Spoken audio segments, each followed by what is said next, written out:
내가 예수 그리스도의 심장으로 너희 무리를 얼마나 사모하는지 하나님이 내 증인이시니라. 내가 기도하노라. 너희 사랑을 지식과 모든 총명으로 점점 더 풍성하게 하사 너희로 지극히 선한 것을 분별하며 또 진실하여 허물 없이 그리스도의 날까지 이루고 예수 그리스도로 말미암아 의의 열매가 가득하여 하나님의 영광과 찬송이 되기를 원하노라. 아멘. 어떤 임금이 돼지를 훈련시켜서 양과 같이 순결한 정결한 동물로 바꾸어 보려고 궁궐에서 좋은 음식을 먹이게 했고 같이 거했다는 것입니다. 그리고 몇 달 후에 이제는 돼지가 양처럼 순하고 정결해질 것이다 생각하고 다시 우리에다가 넣어놨습니다. 그런데 생각과 같지 않고 옛 모습 그대로 더러운 곳에 이 돼지가 둥글더라는 것입니다. 그래서 이제 훈련이 좀 부족한 것 같다 생각하고 다시 훈련을 시키려고 궁전에 데려왔는데 어느 날 임금이 꿈을 꾸고 있었습니다. 이때 한 신하가 나타나서 임금에게 제안을 합니다. 신에게 맡기면 양같이 만들어 주겠나이다. 임금은 자기가 원했던 것이기 때문에 흔쾌히 승낙을 했습니다.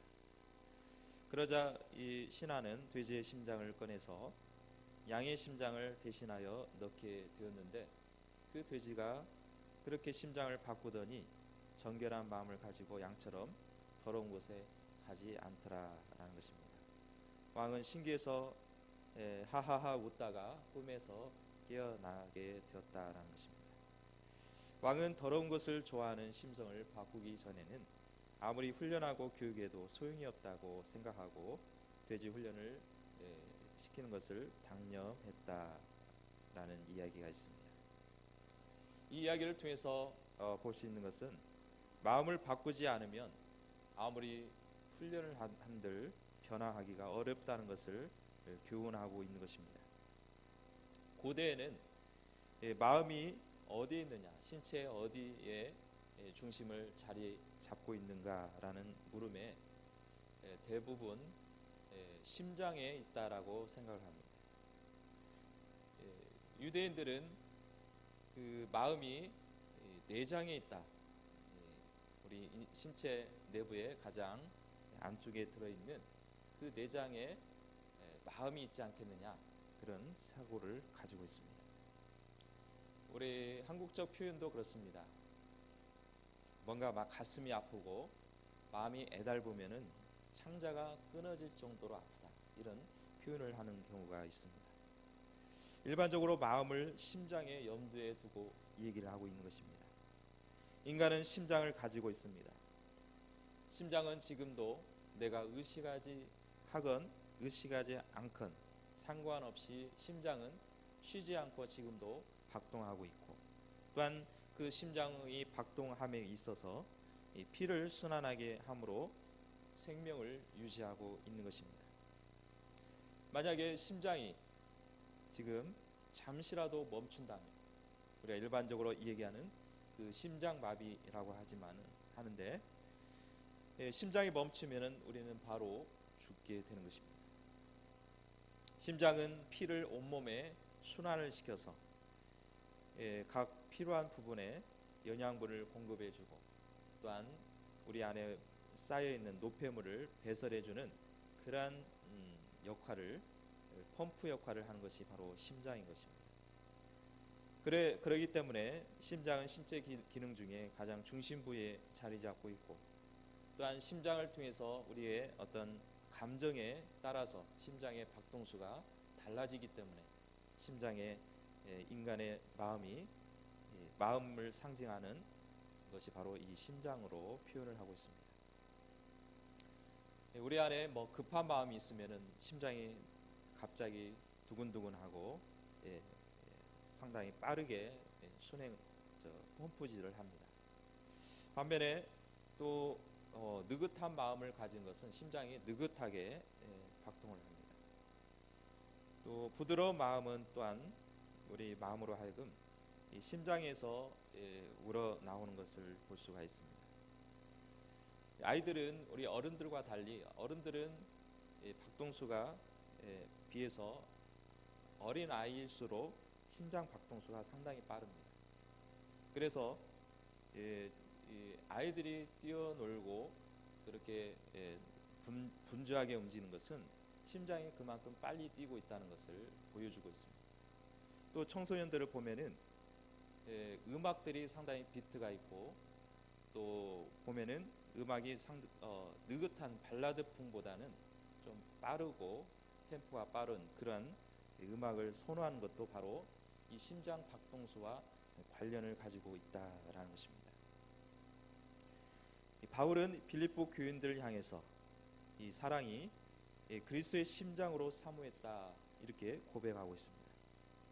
다른 서신들도 보면은 바울이 교회를 향한 애착과 사랑의 표현들로 안부를 묻는 경우들을 볼 수가 있는데 유독 오늘 본문의 말씀에 보면은 그리스도의 심장을이라는 표현을 쓰면서 빌립보 교회의 성도들 향해서 애절하게 사랑함을 보여주고 있고 또한 왜 이 빌립보 교회를 향해서 그런 애절한 마음과 또 그리스도의 심장으로 사모했는지는 이 빌립보 교회의 설립 배경을 보면은 조금 이해할 수가 있습니다. 그러면 먼저 이 빌립보 지역이 어떤 곳인가 보겠습니다. 이 빌립보 지역은 그리스 시대의 알렉산더 대왕의 부친의 이름을 따가지고 명명한 도시로 매우 번성했던 부유한 도시입니다. 그만큼 또한 계속해서 로마 시대에도 그 명성을 유지하고 있었고 빌립보 지역의 사람들이 상당히 부유하게 살았던 것을 볼 수 있습니다. 또 사도 바울이 이 빌립보 지역을 방문한 계기가 있었는데 그것은 거기에 미처 가기도 전에 꿈속에서 마케도니아 사람이 손짓을 하는 겁니다. 바울에게 손짓 와서 도와달라. 우리 이 마게도냐에 와서 건너와서 우리를 도와달라 이렇게 손짓을 하는 것입니다. 이 사도 바울은 이 꿈으로 환상을 보았지만은 그것이 너무나 확실하고 내가 가서 이 마게도냐 지역에 가서 복음을 전해야 되겠다 하게 되어서 첫 번째 들른 곳이 바로 이 빌립보 지역입니다. 또 이 바울이 이 지역에 오자마자 자주장사 루디아를 만나게 되었고 또 한 간수의 집안이 복음을 받아들이고 그리스도인이 되어서 그걸로 인해 빌립보 교회가 모태가 되었습니다. 유럽의 역사도 보면은 이 빌립보 교회와 역사를 같이 하고 있다라고 볼 수 있습니다. 유럽 최초의 교회가 되었고 또한 이 빌립보서는 빌립보 교인들과 집사와 또 감독과 지도자들을 향해서 편지를 쓴 내용이라고 볼 수 있는 것입니다. 바울 자신은 비록 감옥에 갇혀 있고 또 비천한 그러한 처지에 있었음에도 불구하고 빌립보 교인을 향해서 뜨거운 사랑의 마음을 가지고 있었던 것입니다. 과거에 빌립보에서 복음을 전하여 예수 그리스도를 영접하고 감독이 되었고 또 집사가 되었고 수많은 직분자들을 배출했다고 말하고 있는 것입니다. 그리고 빌립보 교회를 위해서 기도할 때마다 가르침대로 복음에서 교제하고 착한 일을 하는 것에 감사를 드린다고 기록하고 있는 것입니다. 또한 바울은 복음에 매인바 되어서 복음의 은혜에 참여함을 증거로 보여주고 있습니다. 그러나 여전히 바울은 이 성장된 교회, 막 급성장하는 교회가 있지만은 그 가운데서 환난과 핍박이 있었고 또 때로는 그 안에서 혹여나 그리스도인으로서 사랑이 병질될까 노심초사하는 마음으로 편지를 쓰고 있는 것입니다. 그렇지만 이 빌립보 교회 성도들은 염려는 잠시였고 오히려 그 가운데서 신앙을 견고히 하였고 신앙을 면면히 지켜 나가는 것을 볼 때 사도 바울은 더욱 기뻐했고 더 반가워했음을 심정을 통해서 나타내 보여주고 있습니다. 그러기에 사도 바울은 이 빌립보 교회를 향해서 그리스도의 심장으로 사모하였다라고 말씀하고 있습니다. 그렇다면 특별히 이런 다른 교회보다 편애한 것이 아니겠느냐 이런 오해도 가질 수가 있습니다. 그러나 이 빌립보 교회 오늘 8절 말씀부터 읽으셨지만은 그 이전에 보면은 빌립보 교회가 어떠한 신앙의 모습을 해야 왔는가, 어떻게 신앙을 지켰는가에 본다면 바로 이 빌립보 교회에는 복음에 참여하는 자로서 그 복음을 가지고 그 열정을 가지는 그 부분에 대해서 빌립보 교회를 생각했고 또한 같이 동역자로서 하나의 어떤 동역의식을 가지고 그러한 애절한 표현을 하고 있는 것입니다. 그렇게 본다면 빌립보 교회만 그리스도의 심장으로 사모한 것이 아니라 오늘 우리들에게도 그리스도의 심장으로 사모하고 또한 같이 기도의 동역자로서 우리가 그 사명을 감당해야 나가야 될 줄로 믿습니다. 그렇다면 그리스도의 심장이 무엇인가에 대해서 말씀을 드리겠습니다. 6절 말씀에 착한 일을 시작하는 이가 계시다고 말씀하고 있습니다. 우리 안에 착한 일을 행하시는 이, 그분이 우리로 하여금 그리스도의 심장을 가지도록 만든다라고 말씀하고 있습니다. 그러면 이 착한 일이 무엇인가? 착한 일을 하면 우리는 어린 아이들을 향해서 심부름을 잘하거나 뭔가 좋은 일을 할 때 이것은 착한 일이다 이렇게 표현을 합니다. 그러면 어떤 선행이나 이런 것을 착한 일이라고 생각할 것이 아니라 성경적인 착한 일은 단순한 어떤 선행을 말하는 것이 아니라 어떤 말을 잘 듣는 것에서 멈추는 것이 아니라 그리스도의 복음을 듣고 그 말씀을 또 증거하고 또 예수 그리스도의 사랑을 널리 전파하는 그러한 일을 하는 그 모든 일들을 또 착한 일이라고 이해할 수가 있는 것입니다. 때로는 복음을 전하는 것은 단순히 예수 믿으세요라고 복음을 전하는 것이 아니라 우리 몸으로 복음을 전하는 것입니다. 예를 들어서 우리 전도 대상자가 있으면 단순히 우리 교회 오세요라고 하면 오지를 않습니다. 그 이전에 이미 작업이 들어갑니다. 속된 말로 작업이 들어가는데 그것은 뭡니까? 뭐 맛있는 걸 사다 준다거나 아니면 뭔가 호의를 베푼다거나 그런 어떤 정성이 이미 들어간 상황에서 그 상대방이 마음의 문을 열게 되고 또 예수 믿는 사람들의 그 모습을 보면서 나도 예수 믿어야 되겠구나, 예수님 믿으면 저렇게 되겠구나라는 그러한 감동을 받는 가운데서 예수를 믿게 되고 복음을 받아들이기 때문에 이 모든 것이 다 주님 안에서 착한 일이라고 설명할 수가 있습니다. 또한 교제를 나눴다는 것은 세상에서는 남녀간에 사귈 때 보통 누가 교제한다 이렇게 표현을 합니다. 그렇지만은 우리가 말하는 교제는 어떤 남녀간의 사랑이 일컬어진 것이 아니라 교회 내에서 성도 간에 그리스도의 사랑을 나누고 또한 우리가 서로 간의 사랑을 또 베푸는 그런 관계 속에서 이루어지는 것입니다. 우리가 매번 1년에 두 차례씩 성만찬을 합니다.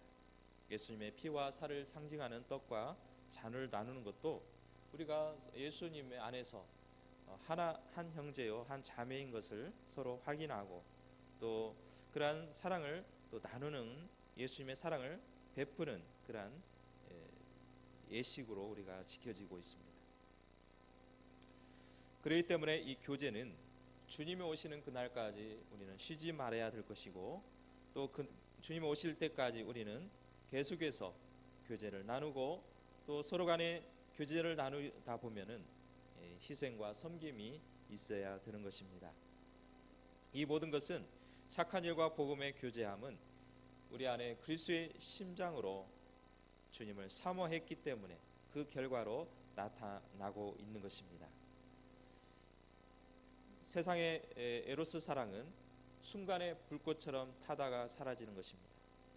그렇지만은 우리의 주님께서 주시는 그 사랑, 그러한 사랑은, 십자가의 사랑은 처음에는 뜨겁지는 않을지라도 점점점 말씀 속에서 사랑을 나누다 보면 더 뜨거워지고 더 열정적인 그러한 사랑을 나눌 줄로 믿습니다. 십자가의 고통은 어떤 고통입니까?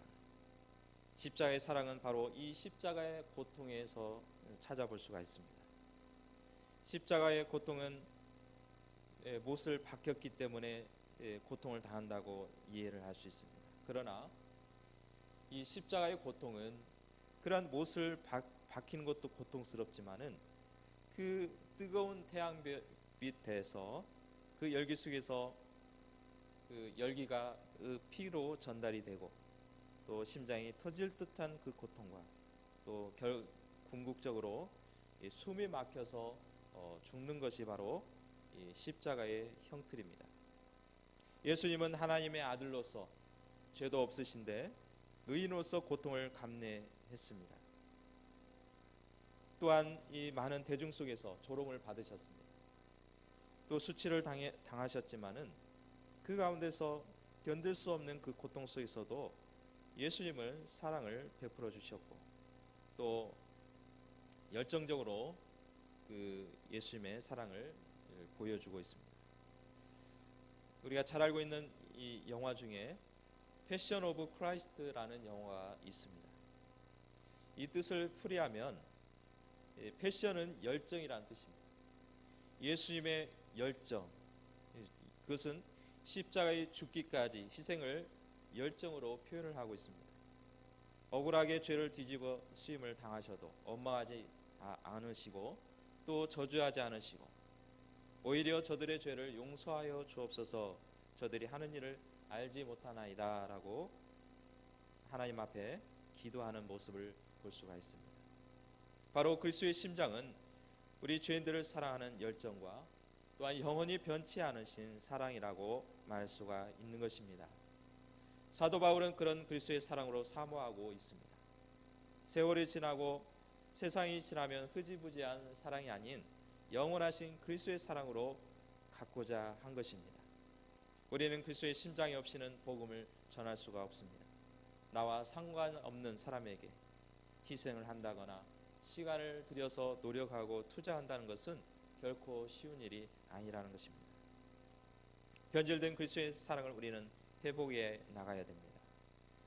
거칠에만 사랑이 아닌 우리 안에서 열정적으로 또한 우리의 열심을 다해서 또 지속적인 관심과 배려와 또한 복음의 사역을 감당해 나가야 되는 것입니다. 그러기에 우리는 하나님 앞에 간구하는 것입니다. 그리스도의 심장을 주시옵소서. 우리가 그리스도의 심장이 없다면 심장이 연약하고 또한 열정이 부족하다면 우리는 하나님 앞에 그리스도의 심장을 주옵소서. 그리스도의 심장을 가지고 주의 사역을 감당하게 하시고 또 우리의 신앙에 뜨거움이 있게 하여 주옵소서라고 기도하시기를 축복합니다. 고통과 희생에 따르는 십자가를 지고 가려면 그리스도의 심장이 필요한 것입니다. 내 힘으로 바꿔보려는 노력을 아무리 한들 그것은 헛될 수밖에 없습니다. 하나님 앞에 우리는 구했을 때 하나님은 우리의 기도를 응답해 주시고 또한 우리의 마음의 열정을 허락해 주실 줄로 믿습니다. 빌립보서 4장 13절 말씀에 이런 말씀이 나와 있습니다. 내게 능력 주시는 자 안에서 내가 모든 것을 할 수 있느니라. 주님이 주시면 내 심장 그리스도의 심장으로 바꿔 주실 줄로 믿습니다. 심장은 자동차로 말하면 엔진입니다. 엔진이 안에서 때가 끼어 있고 또 그 엔진이 노후화되면 어떻습니까? 자동차가 잘 달리지를 못합니다. 그러나 겉은 헛수름할지라도 엔진이 튼튼하고 또 엔진이 재발휘를 한다면 그 자동차는 스포츠카 못지않는 그러한 속도를 발휘할 수가 있는 것입니다. 우리도 우리 안에 심장이 그리스도의 심장이 되었을 때 우리 안에는 열정이 있고 또 주의 사역을 능히 감당해 나갈 줄로 믿습니다. 어느 왜소한 중년 부인의 간증입니다. 처녀 때는 북한의 어린 나이에 고위 광부직에서 성공한 사람이었습니다. 그러다 보니까 주변의 청년들도 부러움의 대상이 되었고 또한 늘 그 처녀를 또한 흠모하게 된 것입니다. 그런데 그 처녀의 어머니는 예수를 믿는 사람이었습니다. 그러다 보니까 이 딸과 어머니와의 관계는 신앙 문제, 특히 고위 간부직이니까 예수 믿는 걸 얼마나 미워하겠습니까? 공산국가에서 허용치 않는 것을 원치 않았을 것입니다. 딸은 엄마를 향해서 불평하고 또한 투덜거렸지만은 그 어머니는 늘 딸을 위해서 눈물을 흘리면서 기도하셨던 것입니다. 처녀는 처음에는 잘 나가다가 고위 간부직으로 잘 나가다가 정치권의 그런 모함에 휘말리게 되었습니다. 그러면은 이제 점치범들만 모아놓은 그곳에 들어가야 되는데 이 처녀는 거기에 들어가지 않고 용광로가 있는 곳으로 가게 되었습니다. 그것은 다름 아닌 예수를 믿다가 잡혀서 들어간 사람들이 모였던 곳입니다. 그곳에 들어가는 광경을 처음 봤을 때 멀리서 보니까 마치 짐승들이 돌아다니는 것처럼 보였습니다. 옷도 제대로 입지 못하고 변변치 못한 보호 장비 없이 용광로에 튀어오르는 불꽃에 살이 녹아서 흉측하게 변화되고 옷도 제대로 입지 못한 그 모습을 보면서 마치 사람의 모습이 아닌 것처럼 보였던 것입니다. 그런데 놀라운 것은 어머니의 그 기도의 역사가 이때 나타나게 된 것입니다.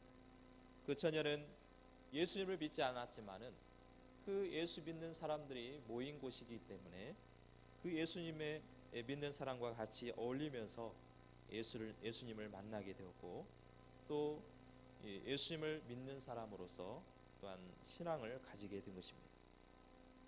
그런 가운데서 어렵사리 거기에서 탈출하게 되었고 독일에 가서 북한의 잔혹상을 알리게 되었고 영국 정부의 보호를 받다가 국내에 와서 간증하는 것을 듣게 되었습니다. 그 간증의 내용에 보면은 주일날이 되면은 뼈만 안 상하게 남은 자들이 그 앞에서 분합발 밑에서 고통을 받고 있습니다. 평소에는 용광로에서 일을 시키고 주일날이 되면은 이 군인들이 얼굴을 밟으면서 예수를 부인하면 풀어주겠다라고 그렇게 현혹하고 있었습니다. 그러나 거기에 있는 신앙인들은 절대 포기하지 않았습니다. 고통은 아무리 받는다 할지라도 결코 신앙을 포기하지 않았던 것입니다. 그런 모습을 보면서 어떻게 그렇게 신앙을 유지할 수 있을까? 나 같으면 이미 포기하고 예수님을 부인하게 될 텐데 그리고 조금이나 편하게 될 텐데 라고 생각했지만은 그 신앙을 지키고 있었고 또 그 가운데서 그 순교를 다하는 모습을 보면서 더욱 하나님의 살아계심과 또 하나님이 그 사랑을 더 느끼게 되었던 것입니다. 이처럼 이 북한의 많은 사람들이 지금도 그 신앙을 지키기 위해서 고통을 당하고 괴로움을 당하는 사람들이 있습니다. 그럼에도 불구하고 그 신앙을 버리지 않고 변절하지 않는 이유가 뭐가 있겠습니까? 그 안에는 그리스도의 심장이 있는 줄로 믿습니다. 우리 안에서 그리스도의 심장이 있다면 우리는 그러한 어려움이 오고 핍박이 온다 할지라도 우리는 신앙을 지켜 나가게 될 것이고 주님이 오시는 그날까지 우리는 복음의 사역을 감당해 나갈 줄로 믿습니다. 바울은 빌립보 교회를 향해서 애절함을 가지면서 빌립보 성도들을 향해서 기도하고 있습니다. 그 기도의 내용을 보면은 사랑이 지식과 모든 총명으로 더욱 풍성해지고 선한 것을 분별하는 능력과 진실함으로 의로운 열매가 가득하여 하나님께 영광을 돌리게 되기를 구하고 있습니다. 이 시간 그리스도의 심장을 가지고 서로를 위해 기도의 용사가 되시기를 축복합니다.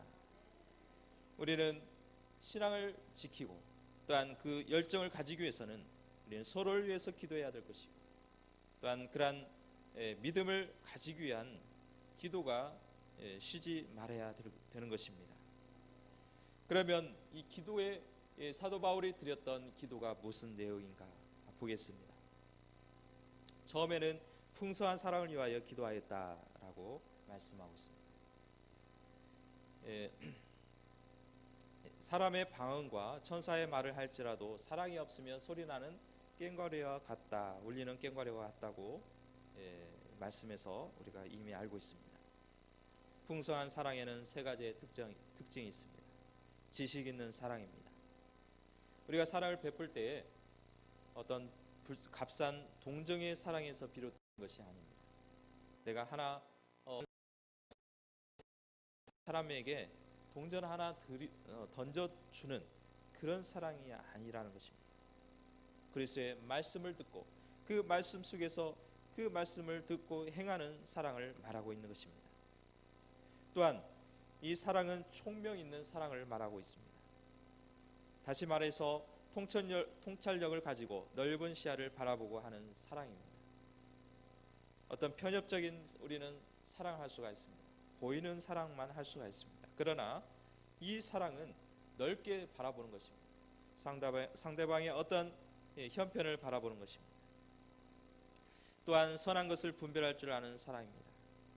우리가 무조건 사랑이라고 하면은 악에 대해서는 그냥 넘어가는 것이 아니라 악에 대해서는 징계하고 또한 분별력 있게 사랑을 하는 것입니다. 우리가 자녀를 사랑하면은 무조건 사랑하면 잘못된 것도 넘어가는 걸로 잘못 생각하고 있습니다. 옛날에는 자녀들이 보면은 뭐 5명 이상 많이들 형제들이 있었기 때문에 그 자녀들을 다 돌보려면 또 생활하기가 힘들었기 때문에 늘 보면은 규율이 엄했습니다.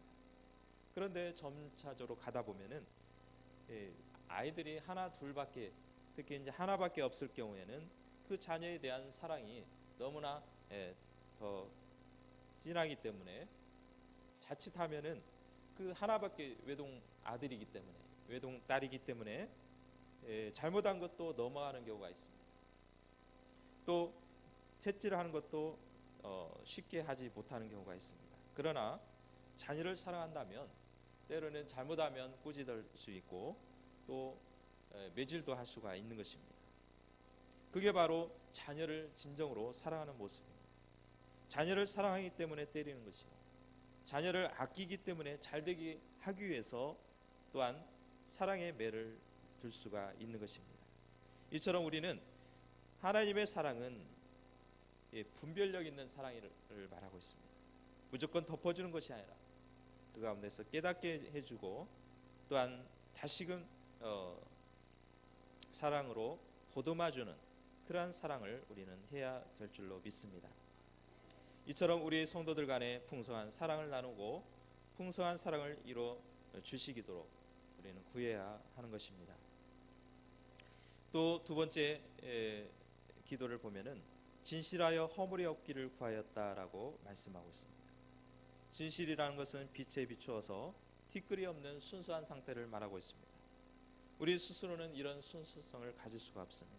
그래서 성령 하나님의 도우심이 필요한 것입니다. 때로는 육체는 불완전하고 행위도 불완전하여 허물이 많을 수가 있습니다. 본래 불완전하기 때문에 허물이 생기는 것입니다. 그러나 그 허물을 감추기 위해서는 때로는 유선을 갖기 쉬운데 그럴 필요가 없다는 것입니다. 주님은 바리새인들을 향해서 질책한 것도 바리새인들이 잘못했기 때문에 어떤 뭔가 문제가 있기 때문에 질책했다기보다는 바리새인들 스스로가 자신들은 의인이요 허물이 전혀 없다라고 그렇게 그 허물을 감추기 위해서 위선을 지녔기 때문에 회칠한 무덤이라고 꾸짖게 된 것입니다.